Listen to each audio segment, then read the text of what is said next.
नमस्कार साथियों। देखिए, लेखपाल का पद जो है 8,085 और डीबी के लिए जो है 27,455 मीन्स 3.9 गुना छात्रों को बुलाया गया है। और इन दिनों जो है इस पर लोग अपनी अपनी राय दे रहे हैं कि अलग अलग कटाव, लेकिन इतना मान के चलिए जैसे कि डीबी से पहले भी बहुत जगह आपने सुना कि भाई 90 कोई कह रहा था, कोई मैंने 85 के नीचे कोई सवाल नहीं था। तो आप घबराएं नहीं, अपनी डीबी की तैयारी में आप लगे रहें, ठीक है। इतना कट ऑफ नहीं जाएगी। आप पिछली परीक्षाओं का रिकॉर्ड उठा कर चेक कर लीजिए। दूसरी चीज, अगर एक बहुत ज़्यादा आप देखेंगे कट ऑफ में परिवर्तन, तो 2 से 3 प्लस हो सकते हैं। जितना डीबी की कट ऑफ है उससे बहुत ज़्यादा, लेकिन फिर भी आप घबराए नहीं, आप डीबी कराएं। और वही बात विकलांगजन भाइयों के लिए, जो दिव्यांगजन हैं, उनमें चूंकि सभी को बुलाया गया है, 22 कैटेगरी है। आयोग के इंटरव्यू में ही सचिव जी ने देखिए अपने बयान में कहा था कि चूंकि इनकी संख्या बहुत ज़्यादा नहीं थी, 4,000 समथिंग बता रहे थे, और उनकी वेबसाइट पर श्रेणी विभाजन संभव नहीं था एनआईसी पर, इस वजह से उन्होंने सभी को बुलाया। तो इतना तो मान के चलिए कि दिव्यांगजन जो हैं उनकी अगर कट ऑफ 50 प्लस है तो वो सेफ जोन में है, ठीक है। पूरी उम्मीद रखें। अब एक प्रश्न है जो कि जिस पर हम लोगों को बहुत ज़्यादा बल देना है, डीबी स्किप कौन करे। तो पहली बात, 15,000 संदिग्ध जो एसटीएफ ने पकड़ रखे हैं, जैसे जिसमें रितु सिंह का भी मामला आया, उनका देखिए डीबी में काल भी है। आयोग ने उसके संबंध में सफाई भी प्रस्तुत कर दिया कि देखिए भाई, जहाँ परीक्षा होती है वहाँ से ऐसे छात्रों का प्रपत्र भरा जाता है, वो अभी तक मुझे मिला नहीं है। तो वो तो आयोग की जिम्मेदारी है कि आयोग ने आखिर में प्रपत्र क्यों लिया नहीं, वो तो उसकी जिम्मेदारी बनती है। इसलिए आयोग का रवैया गोलमोल है। सरकार भी इस संबंध में कोई बयानबाजी नहीं की। आयोग भी एकदम से क्या कर रहा है, अंदर क्या चल रहा है, बाहर क्या चल रहा है, कुछ पता नहीं। लेकिन फिर भी न्यूज़पेपरों के माध्यम से अब 15,000 संदिग्धों का मामला जान चुके हैं। आयोग का कहना है कि भाई हम डीबी में इसकी पूरी निगरानी रखेंगे।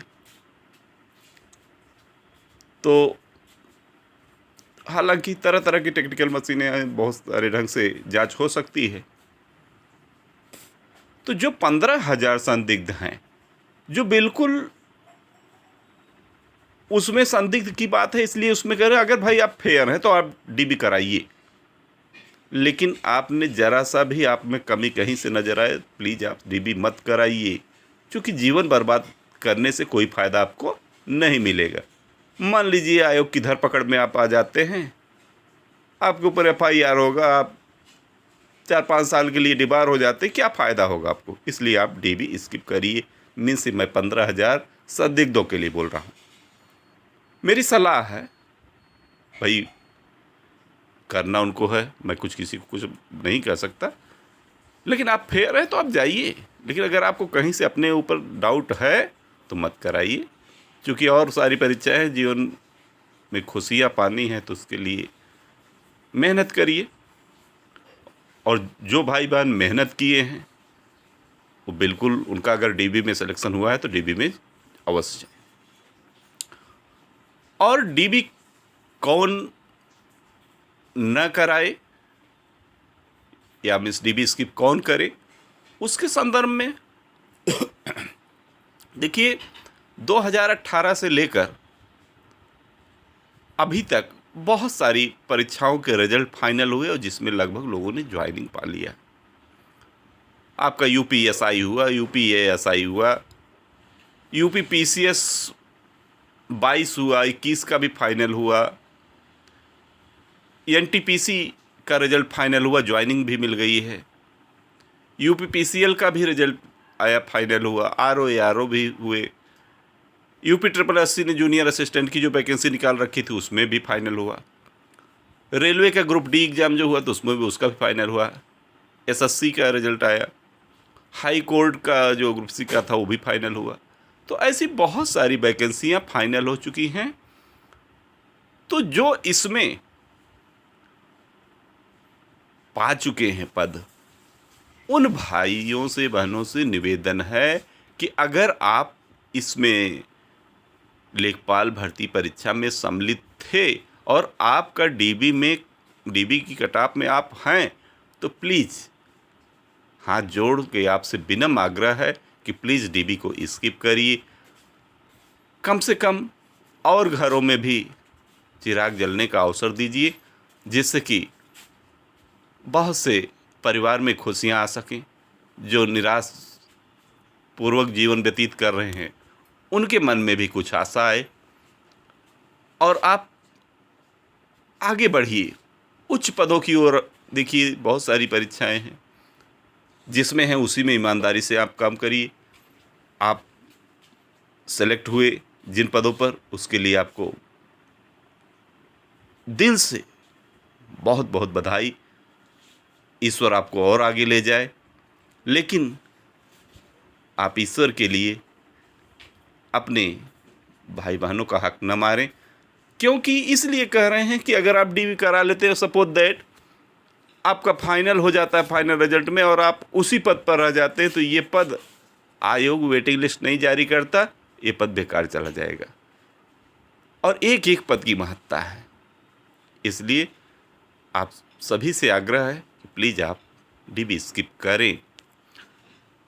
चलिए कुछ और बातें हैं कि डीबी कैसे कराई जाती है, डीबी में क्या क्या ले जाना होता है, उसके लिए भी थोड़ा सा बता देते हैं आपको। डीबी के लिए क्या अनिवार्य है? पहली बात, जल्द ही देखिए आयोग जो है डीबी का एक एडमिट कार्ड जारी करेगा, उसको आप अपलोड कर लीजिए, वो आपको अवश्य रूप से ले जाना पड़ेगा। दूसरा चीज, डीबी में जब आपका बुलावा होगा, एडमिट कार्ड आएगा, उसी के साथ कुछ प्रपत्र निकलेंगे, हो सकता है 15-16 पेज का हो। उस प्रपत्र को पूर्णतः आप ठीक ढंग से भर लें, उसको भी आपको ले जाना है। ये दोनों तो मस्ट हो गए। अब लेखपाल भर्ती परीक्षा के लिए अनिवार्य योग्यता इंटरमीडिएट है, आप जानते हैं। तो हाई स्कूल की मार्कशीट एवं सर्टिफिकेट, पुराने में इसे सनद बोलते थे, पहले अंकपत्र और प्रमाण पत्र दोनों अलग अलग जारी होता था। तो पुराने हैं तो भाई दोनों ले जाइए, उसी ढंग से इंटरमीडिएट का भी अंक पत्र प्रमाण पत्र दोनों ले जाइए। और जो नए स्टूडेंट हैं, मीन्स समथिंग 2006 के बाद या उसके बाद मार्कशीट और सर्टिफिकेट एक ही में आने लगा, तो उनको एक ही ले जाना है। इसके अलावा ग्रेजुएशन आप हैं तो ग्रेजुएशन का भी आप मीन्स मार्कशीट और डिग्री दोनों ले जाइए, अगर आपने इंडिकेट किया है फॉर्म भरते समय। ये इंटर तो अनिवार्य है, ग्रेजुएशन ना भी ले जाएंगे चलेगा, बट अगर आप भरे हैं तो ले जाइए। अब आय जात निवास प्रमाण पत्र, तो ये सब मामला 1 अप्रैल 2021 पेट का मामला था, वहाँ से सब कुछ चल रहा है। अगर 1 अप्रैल 2021 से 28 जनवरी 2022 के पहले इस बीच का है तो आप इसको ले जाएंगे, खोज लीजिए। और जो दूसरे प्रदेश के हैं उनके लिए कोई ज़रूरत नहीं पड़ती निवास की। इसके अलावा EWS कैंडिडेट जो हैं वो भी अपना 21-22 वित्तीय वर्ष का जो है प्रमाण पत्र ले जाएं। फ़ोटो 3 लगती है, इकट्ठा आप एक्स्ट्रा रखिए, 10 रख लीजिए भाई। आधार कार्ड वैसे कोई ज़रूरी नहीं होता, बट ले लीजिए आप, उसको लेते जाइए। इसी ढंग से दिव्यांगजन भाई पीएच कैंडिडेट जो हैं, स्वतंत्रता संग्राम सेनानी हैं, भूतपूर्व सैनिक हैं, तो ये सब इनका जो प्रमाण पत्र हो वो ज़रूरी है।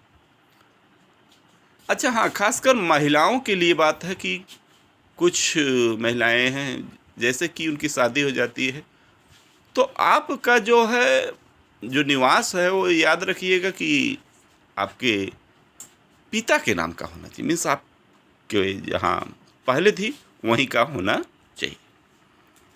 ठीक है, इन सब बातों पर आप विशेष ध्यान देंगे।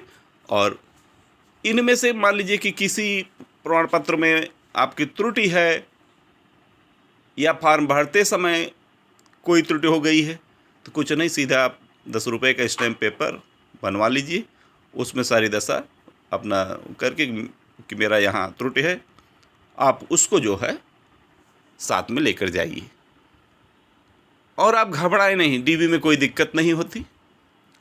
आयोग आपको अगर मान लीजिए कोई दिक्कत हो भी गई कि कोई कागज़ छूट गया, भूल गया, आयोग आपको 15 दिन का मौका देता है। उस 15 दिन के मौके में ले जाकर आप जमा कर दीजिए। मीन्स इसलिए घबराने की ज़रूरत नहीं है, बहुत आसान है। और ये तो आप जान रहे हैं कि डीबी कहाँ होती है, डीबी जो है लखनऊ में ही होगी। ठीक है, UPTSSC के कार्यालय में ही, पिकअप ब्लॉक में। ठीक है, तो आप इस चीज़ को ध्यान देंगे। तो ये रहा डीबी के लिए क्या क्या अनिवार्य है, उस चीज़ को मैंने बताया। और प्लीज़ चैनल पर नए हों तो चैनल को सब्सक्राइब कर लीजिए, लाइक शेयर कमेंट करिए, अपना छोटा भाई मान के। और कोई जानकारी आयोग की मिलती है तो मैं आपको सूचित करूंगा।